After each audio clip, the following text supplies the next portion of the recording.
If you were curious about the paper that was on your seat when you came in tonight, that's a copy of letters from a Birmingham jail penned by Martin Luther King Jr. You can read Nathan's comments about the top of it.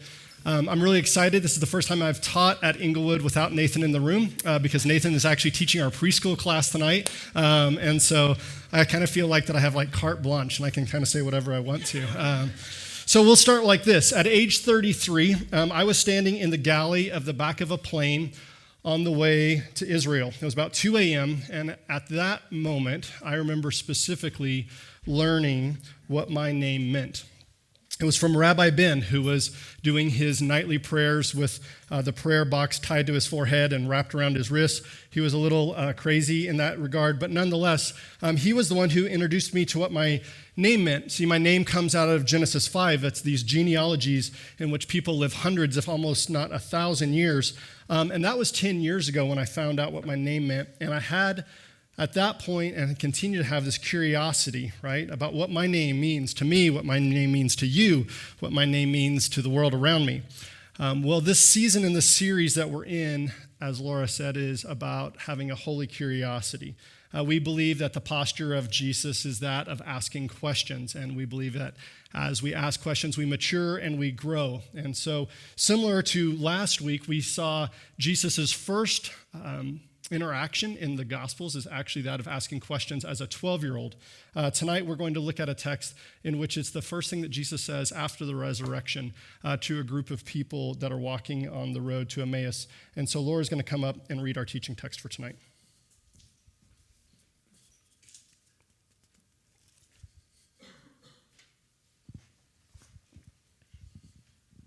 Luke 24:13 through 34.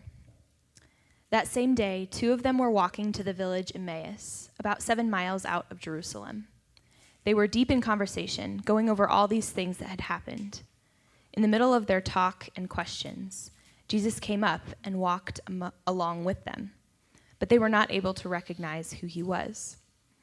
He asked, "What's this you're discussing so intently as you walk along?" One of them said, "Are you the only one in Jerusalem who hasn't heard what's been happening during the last few days?" He said, "What has happened?" They said, "The things that happened to Jesus the Nazarene." Then he said to them, "So thick-headed, so slow-hearted, why can't you simply believe all that the prophets said? Don't you see that these things had to happen, that the Messiah had to suffer, and only then enter into his glory?" Then he started at the beginning, with the book of Moses, and went on through all the prophets, pointing out everything in the scriptures that referred to him. And here's what happened. He sat down at the table with them. Taking the bread, he blessed and broke and gave it to them. At that moment, open-eyed, wide-eyed, they recognized him. And then he disappeared. Didn't we feel our hearts on fire as he conversed with us on the road, as he opened up the scriptures for us? This is the word of the Lord. Thanks be God. So maybe you do not have the same burning desire to know what my name means that I did and found out from Rabbi Ben. But my guess is that you have some questions about the Old Testament. The questions that we're going to look at tonight, I think, can be summarized by this question that I've been ruminating on for the last 2 weeks. Why is the Old Testament so weird? Here are some questions that were submitted. First, how come people live so long in the Old Testament? See, people are curious about the genealogies. Some of the stories talk about people living hundreds of years. Are those literal human years? Here's another question. Why are things that are so clearly wrong okay in the Old Testament? Things like being asked to sacrifice your son, sexual relationships with a family member, multiple wives, murder, and war against non-believers, slavery. Here's somebody else's question. How should we study the Old Testament? Why do we hold on to some teachings but disregard others? I realize this is abroad. No, this isn't abroad. I realize this is broad. That's another thing. But this is my biggest hang-up when I meet other Christians. Sometimes it feels like picking and choosing. And then finally, what does it mean when some people in the Old Testament are described as going to walk with God? Was that some kind of special precursor to heaven where you get one-on-one attention from God? I love the end of that question. Was this some special attention? So I want to answer those questions by answering maybe questions that I believe that are behind those questions. The 3 questions that I want to respond to tonight are, how can we read and understand the Old Testament? How can we trust the Old Testament? And finally, how can the Old Testament make our hearts burn? Because I believe how we read and understand and trust the Old Testament is by asking better questions and developing a holy curiosity. So let's start with how can we read and understand the Old Testament? Nathan and I were at a conference at the end of last year. A good friend of mine was on stage explaining the arc or the meta-narrative of the story of God. In it, he went on to explain incredibly succinctly why God's voice seems to change over time in the Bible. He said, "Have you never met a parent with small children? Let me explain to you how it went with my kids. If you play in the street, you will surely die." There was no room for nuance for small children when it comes to playing in the street. It was simply, if you play in the street, you will surely die. The voice of a parent shifts over time. And he very succinctly said the voice of God and the way that it was understood by the people of God shifts in tone over time. The context matters about how you read the Old Testament. The Old Testament is primary language. It's at times binary language because that's how you communicate with a young child or a young people. It's important to remember that the people of God had come out of 400 years of slavery when most of their instruction was given. And so they were primarily understood as they only knew what to do exactly what someone told them to do as generation upon generation upon generation of slavery. And so what we read as really kind of archaic or binary language that sounds like, if you do this, you will surely die, is the incredibly appropriate voice of a loving father to his children. It's also important to remember that the Old Testament is not primarily intended to be historical reportage on the history of Israel, right? It's not history the way that we understand history in this modern sense. It's a sustained and it's a shared memory through an imaginative process. The reason, because there was a predetermined outcome in mind. That predetermined outcome in telling the story of God was to be committed to God, to trust in God, to trust in his love and his revelation in both action and in practice. And then finally, when we read the Old Testament, we must both look closer at the context that we're always reading in while holding at the same time this larger, more overarching story of humanity and God. The four important movements of the scriptures and the story of God that every story finds itself in is this four-part movement: creation, fall, redemption, renewal. Now, most of us find our questions somewhere around this fall redemption, kind of chapters 2 or 3 in the movement. And when we start looking at stories, starting in chapter 2 or picking it up in chapter 3, that's like me knowing just enough of your story to make huge assumptions about why you're making the choices that you're making, but not knowing enough of where you came from to know why you're making the choices that you're making. And it also does not understand that this story is going somewhere. So we have this deep belief that there is an overarching meta-narrative or story that we are able to read the text in. And so finally, how we read and understand the Old Testament, I ultimately believe is by asking better questions. Here's a little bit of the reading that I've done over the last couple of weeks for this talk tonight. And one of the books is by a guy named Rob Bell, and he wrote a book called What is the Bible? How an Ancient Library of Poems, Letters, and Stories Can Transform the Way You Think and Feel About Everything. Now, I would not agree with everything in this book, or everything in this book, or everything in this book, or everything in this book. Well, actually, I would agree with everything in this book because it's written by Eugene Peterson. So, but Rob's book was a great read on how to ask better questions when you're reading the Bible. Here's a few of his questions. Why was this written down? Why did it remain a part of the story? What was true then? What was happening in their context? What does this story say about the larger arc of the story of humanity and God? And what was true about the story then that's still true now? And if those were too quick, you can come up and have my notes afterwards. But good questions are critical for our understanding. The founder of Toyota, I found out this week, his name was Toyoda with a D instead of a T. If you didn't know that, you can impress your friends tomorrow at work. All right. How he developed such an efficient process of making cars was a 5 whys method. Here's what it talks about. The 5 whys method was the basis of Toyota's scientific approach, and by repeating why 5 times, the nature of the problem as well as its solution would become clear. Ask why 5 times. It continues today as a foundational premise of Six Sigma consulting and coaching. So when you have a question about Scripture, ask why 5 more times. Take a question like, how come people lived so long in the Old Testament? And then you'll end up spending the better part of 2 weeks reading about Old Testament questions about Genesis's genealogies. I'm going to summarize here for you just a little bit because I had an invested interest because Jared, right, happened to show up in there. He was the father of this guy named Enoch who went on a walk with God, the grandfather of Methuselah who happened to live 969 years. And there's 3 kind of ideas that all of these people would say when you start asking, well, why was it recorded that they lived so long? First, simply literally, they might have just lived a really long time.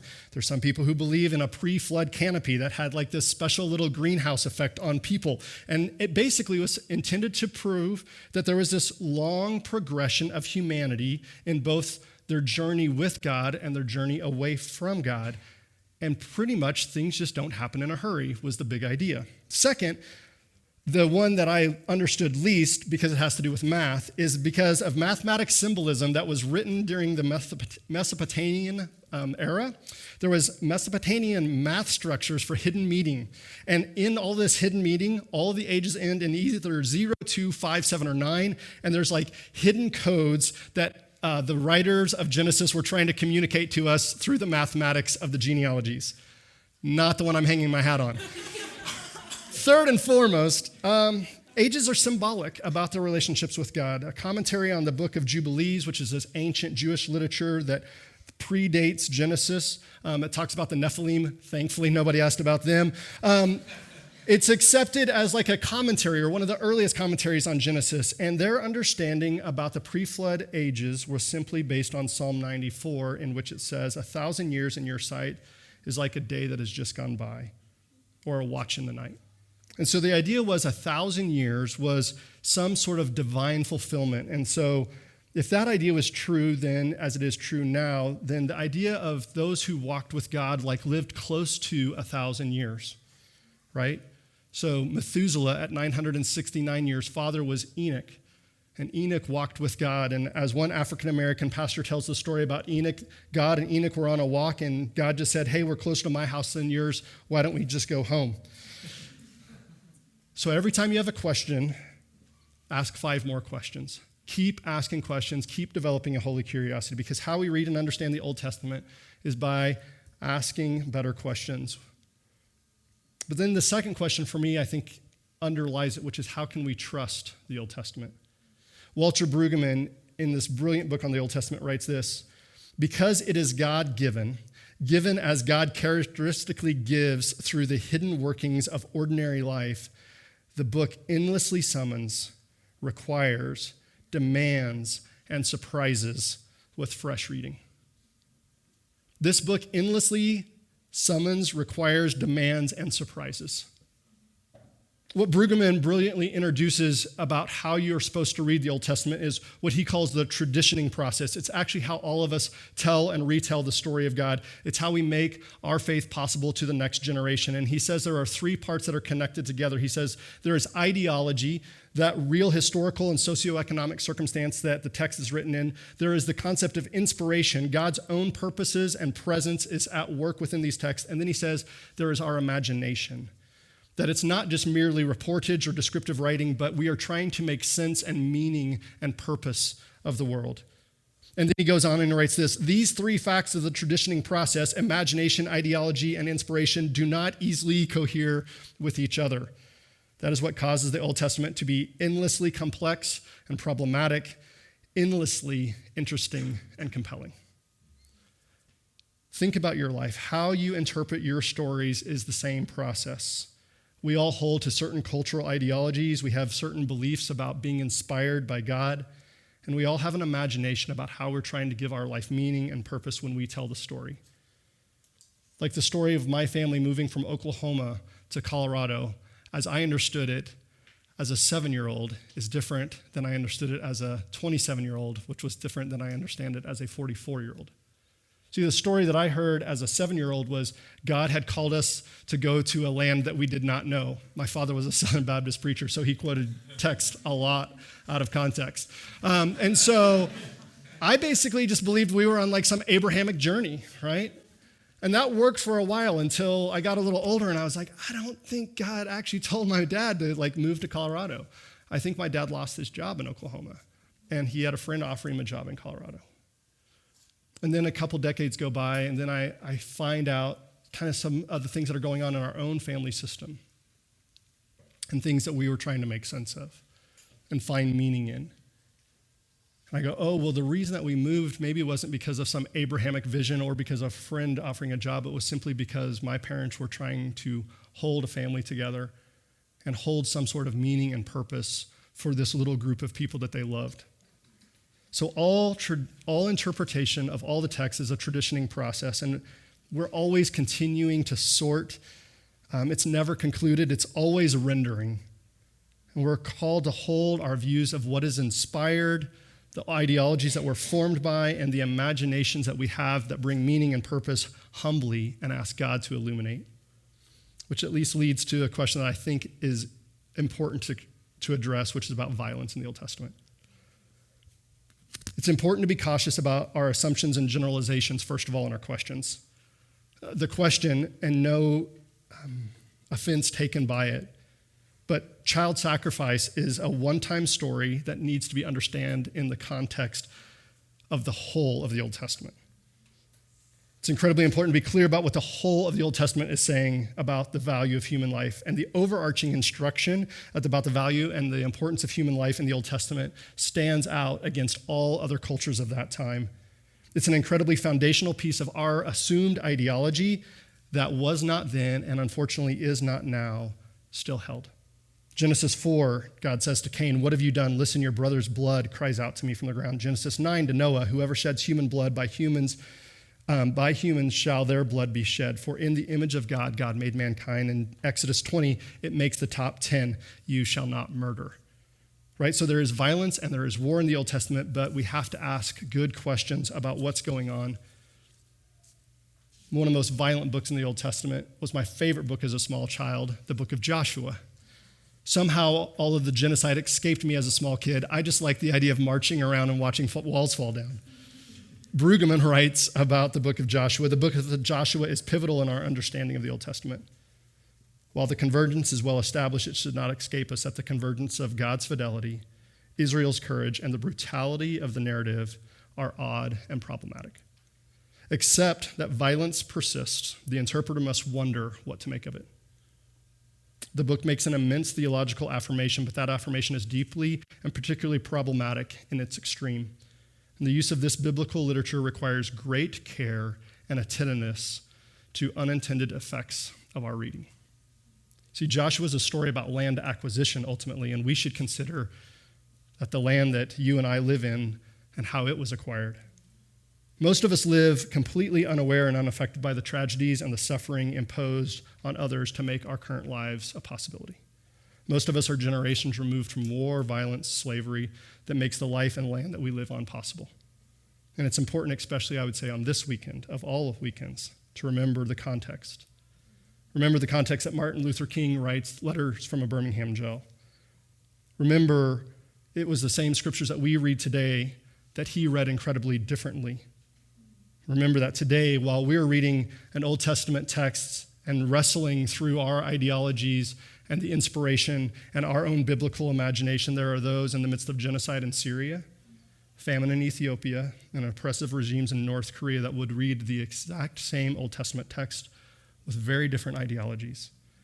And they may have a very different imagination how God could and would act in their circumstances.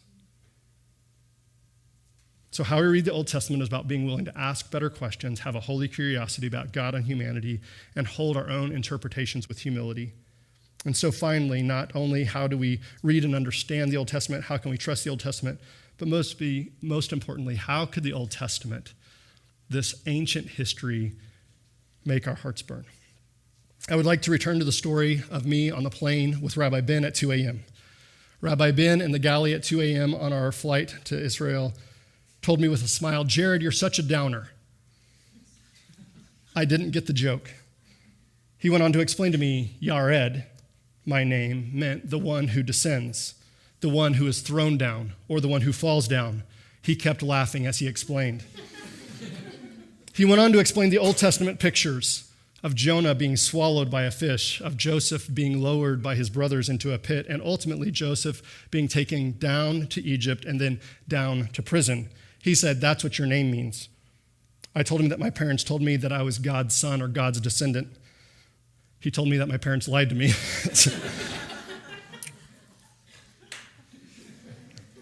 So about 10 years ago, I'm reading Richard Rohr. He's a Catholic theologian and writer. He's talking about the masculine journey and how the masculine journey requires a journey of descent. He's talking about descent, and he starts sharing these same pictures of Jonah and Joseph. And then he tells the story of Jesus. It's Jesus is the one who descends. Jesus is the one who descends from heaven to earth. Jesus is the one who descends into the grave. And at that moment, the genealogies of Genesis that most people could care less about echoed the grace of God to me in ways that are unexplainable. See, every text has hidden within it, when illuminated by God, truth to make your heart burn. And so I'd like to close tonight by suggesting a practice, an ancient practice in how we read Scripture. It's how we can read so that we could walk with and understand and trust Jesus in hopes of having our hearts burn. We're invited, like those two on the road to Emmaus, to have him sort out all the books, starting with the books of Moses and all the prophets, to understand and see the story of God. The practice is called Lectio Divina. There's going to be 4 slides, but if you're interested in not taking notes rapidly, they're on both of the tables in the back. Lectio Divina simply means lectio, which means to read, and divina, which means divine, or the divine reading. This particular author, who I find great and humorous and enlightening, James Martin, the Jesuit guide to almost everything. Every evangelical should read at least one book by a good Catholic, and this would be a great place to start. In it, he basically explains so much of the Christian life, but the beautiful thing is that he does it in such a clever way. And so he explains Lectio Divina by explaining about having a good meal. And so he says, to lectio is to bite. It's to read the Scripture and to research the context and simply ask a good question. What word or phrase sticks out to you? And then rest. And then he says to meditate or to chew, to read the Scripture again, to ponder, to reflect, to be curious, as Albert Einstein says. Don't lose a holy curiosity, and ask the next question, well, what is God saying to you? And then rest. And then he says to pray or to savor. Read the Scriptures again. Listen with your heart. Be willing to be emotionally involved and available. And ask the question, well, what do you want to say to God? And then rest. And then finally to contemplate, to digest, to let the message make its way into your bones. Read the Scripture a final time and trust in the God that is speaking beyond the concepts that you are reading. And ask, how would you want to respond with your life? And then rest. Because the center of the story is not you or I. The center of the story is God and his love for us. The center of the story is Jesus. And so tonight, as we continue and we come to the table, be reminded that it was at the table that Jesus illuminated the text, and he made their hearts burn. And so tonight, as you come to the table, ask him to illuminate the story and the Scriptures to ignite your heart to accept and to trust and to follow him.